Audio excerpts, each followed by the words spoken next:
Former Blue Jays prospect, current glass cannon for the New York Mets, Noah Syndergard. Baseball has gone soft. Thanks for catching up with everybody else, but I'm glad somebody of significant prominence, because Trevor Bauer, a guy who we got into a Twitter beef with not that long ago, has been banging this drum as well. He just gets away with it for the fact that he is extremely talented. He's got a Cy Young to his name now, and until he starts to fall off, and unless sports decides to correct itself, he's going to be able to get away with those takes. And in order for professional sports to reform itself, which I am fucking praying for, because I would love to watch baseball, but I'm a man of principle, and I will not be tuning on. I will be still checking scores, and if the Toronto Blue Jays win the World Series this year, oh boy, will that be just a kick in the nuts. But he's right. He's right here. Noah Syndergaard. In an interview with GQ, Mets starting pitcher Noah Syndergaard explained why he thinks baseball has gone soft. He couldn't be more on the money, and yeah, Gary Sheffield Jr., old man was extremely talented, explains why. I think baseball has gotten too soft. I think there should be more shit talking. I agree with Trevor Bauer recently. He gave up 2 home runs to Tatis. San Diego Padres, Fernando Tatis Jr. Is he the third baseman or the shortstop? I don't know. Another extremely talented kid, but he has a panache for bat flips of extraordinary spectacle in very undeserved situations. Not quite Yasiel Puig levels of absurd timing, and not quite with the flair of Jose Bautista, but he will just crack him out whenever he deems fit. And that's fine. But pitchers should also have the opportunity to, the next time see him at the plate, maybe throw a couple of brushback pitches. Maybe, you know what, plunk him right on the ass. I think that's fair. I think that's fine. That would make baseball a lot better. It's not about changing the rules. It's not about putting a runner on second base in extra innings, which I will never get behind. I think that is fundamentally retarded. That's not a sport. That just turns it into a fucking video game perk at that point. Nobody wants that, okay?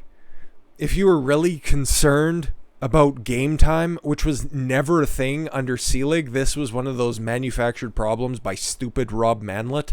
It's not pitching clocks. It's not extra inning games, which are rare enough in and of themselves. No, it's the batters, and it's your advertising breaks between each innings, okay? If you had changes at the end of every half inning, you get the guys out there, they throw it around the base, they get limber, they get loose, a minute tops, okay? Should be able to hustle out there. You guys should still be limber and loose, unless a fucking inning ends up going, 15 batters? It's not unheard of, but it is extremely rare. And you shouldn't be making rules for the exceptional. You should instead be focusing on what your core game is. And that is something that Rob Manlett has let go a long, long time ago. And this is what Cindergard is advocating for the return of. And I appreciate it. Because, yeah, baseball has gotten soft. Sports in general have gotten soft. It's all about catering to the flashiness of it, okay?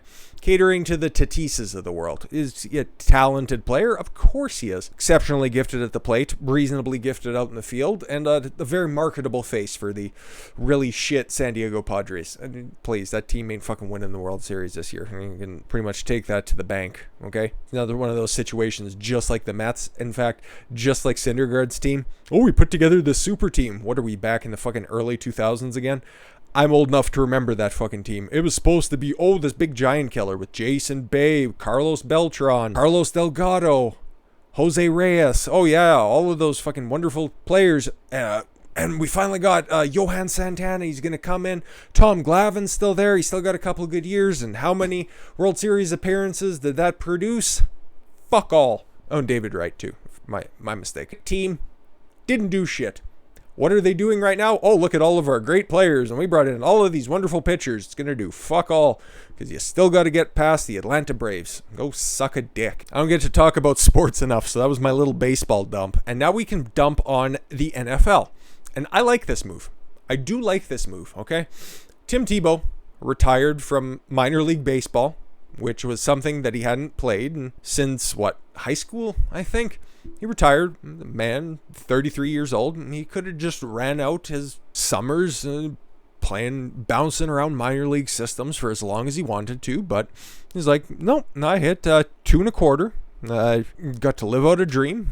Was good enough to crack AAA, and that's something that not a lot of people in the world can say that they could do. take up something that they haven't done in nearly a decade at that point, do it for several years, keep banging on. And then in the winter, he could have just stayed as a talking head on, I think it's Fox Sports college football coverage, where he's one of the talking heads over there. He could have had a wonderful career doing that stuff. But instead, even at 33 years old, switching positions. You remember in college, if you guys were watching at the time, for the Florida Gators games were a spectacle, okay? And Tim Tebow was a big reason why. Big kid, huge arm. Couldn't hit the side of a barn, but he could blow it right through that motherfucker's roof if he had the opportunity to. And now he's bounced around the league prior to becoming a professional baseball player. Started out with the Denver Broncos, went over to the Jets. And I think it was, Philly after that. And I seen a picture of him with the Patriots and one other team, maybe. But the dude got around. Tried his hand at playing quarterback. I don't think he necessarily got a fair shake at that. Mostly because maybe he was just a little bit too early for his time. Now we're seeing a lot of run option quarterbacks. Is that going to be the direction of the league going forward? Probably not. The long and short of it is, I don't think he got a fair shake when he was first there. But no use crying over spilt milk, because he came in and now he's going to be reunited with his college football head coach, Urban Meyer, who's taken over the Jacksonville Jaguars this season going forward, and he's going to be a tight end. Does he have any experience at tight end? Don't know. Is it a really make good story? I think it is. Jacksonville expected to sign former Gators quarterback Tim Tebow as a tight end in what has already been a noteworthy and historic offseason for the Jacksonville Jaguars. Things are about to take another captivating turn thanks to the Jaguars' latest last-ditch effort, my bad, to provide a spark at tight end. God, I think the last time that the Jacksonville Jaguars had a decent or even remarkable tight end was Mercedes Lewis. There's a name for the past. According to the NFL Network's Ian Rappaport and Tom Pellereso, Jaguars are expected to sign former quarterback and New York Mets minor league prospect Tim Tebow as a tight end. I'm seeing this being reported as, just a publicity stunt. Could be. Could also be that this guy's 33 years old, switching positions. He's going to be reunited with his head coach, which he won 2 bowl championships with, who knows probably better than anybody else how to get the most out of the guy on a team that is currently on the come up. Could it be used to shift a couple tickets? Maybe, but I don't think that is necessarily the driving force behind this one. Because like it's saying here, but at 33 years old, he hasn't taken a snap in the NFL since 2012, and it's anyone's guess if he can make the 53-man roster as a tight end, let alone make an impact during the season. All of this is fair criticism, okay? But do I think that he's in the best situation to succeed?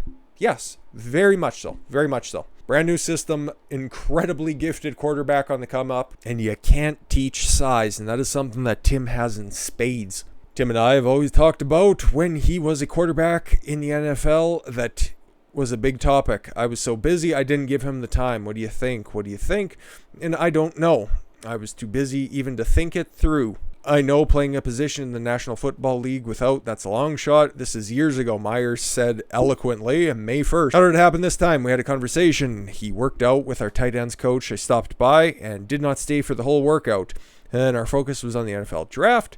We have to revisit it here in the near future. That's about all that has happened. I really do wish him the best of luck. I think that it's a great story and a really great situation to find himself in. And the only reason that this is optional and the reason that this could happen is because the only concern about Tim Tebow was his ability to play an NFL system at quarterback. It wasn't about his size. It wasn't about his athleticism. It was about whether or not he could perform in a system. Did he get the fair shake? I don't know. The jury's out. We're never going to see that again. But he's also getting this opportunity because he's a good dude, okay? Because he doesn't cause any problems. He's a really likable person. And he's something that the NFL needs right now more than ever, with fan retention tanking, with ratings following it right into the shitter. A dude who takes activism of a specific ideology, doesn't force it in anybody's face, just does it. If you guys remember back in 2012, or even before that in 2011 and 2010, Tebow mania, kneeling on the sidelines, cutting his hair all fucking goofy. And even back during his college days, he was upfront about his Christianity, I believe so, about his missionary work. But he didn't make it the center of who he was. He was not an activist first. He was a child of God first, but he didn't let that affect his performance as a quarterback. Unlike somebody else the people who don't watch professional sports, the people who could care less about what goes on in the day-to-day efforts of the NFL unless they have an opportunity to complain about it. And that is Colin Kaepernick right now, okay? Because as you can see here, like I was saying, the dude would just take a knee on the sidelines and just pray for the best outcome for his team to happen. Didn't make a spectacle about it, just did it off to the side, didn't make it the center, didn't make him the center of attention for his team, unlike Colin Kaepernick. Did it start in earnest when it comes to Kaepernick? Yes. But then when he was asked about it, then he started to make a big deal about it. Then he got off the bench. Remember, all of this stuff happened after all of his best days as a quarterback were well behind him. He was one of the guys who was given every opportunity to succeed. And I'll say it again. I thought he would definitely outperform Russell Wilson, okay? Because when those two came into the league, you remember, the San Francisco 49ers went all the way to the Super Bowl, okay? Kaepernick had a beautiful season. And then the next year, it was a little bit worse, but not that much.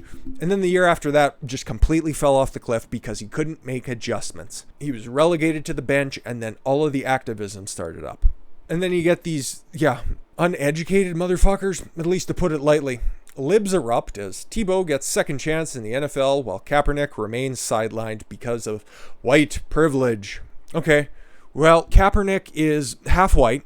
He was also adopted by a white family in a very affluent neighborhood. He's only done stuff to enrich himself.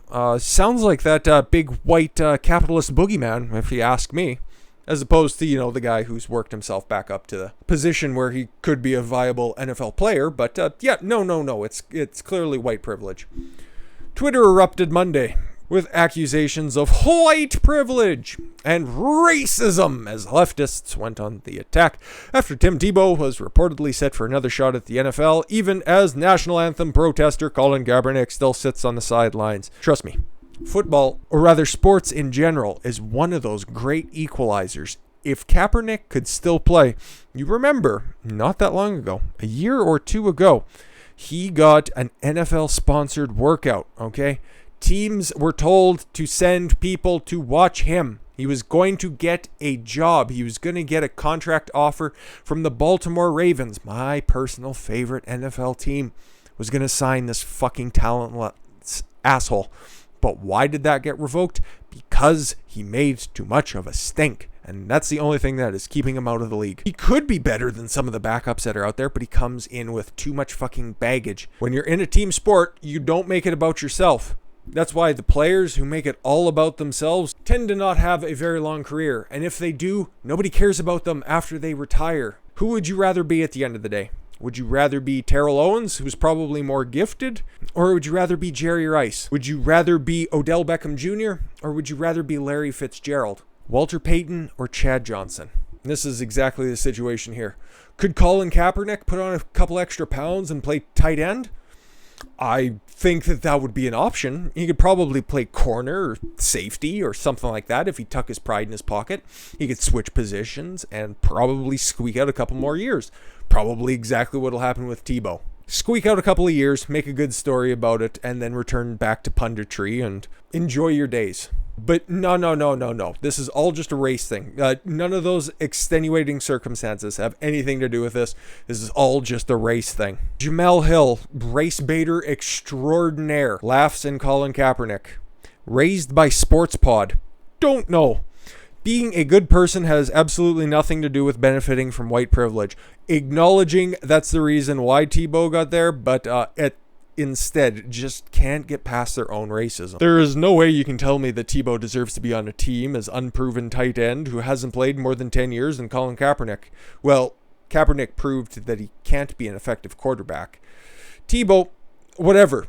Okay, if you want to take that off the table, two guys that have proven that they can't be quarterbacks at the NFL level, he's switching positions. What's Kaepernick doing? Cashing Nike checks. There's no way that's going to make sense. I just made it make sense, but I don't have a following on Twitter. Therefore, I ain't got that fucking big brain that you get with that check mark. But no one will sign Colin Kaepernick because he hasn't played in forever and he would be a distraction. Much more the latter than the former, but I'm sure Lindsey Jones probably checks out the product on a consistent basis.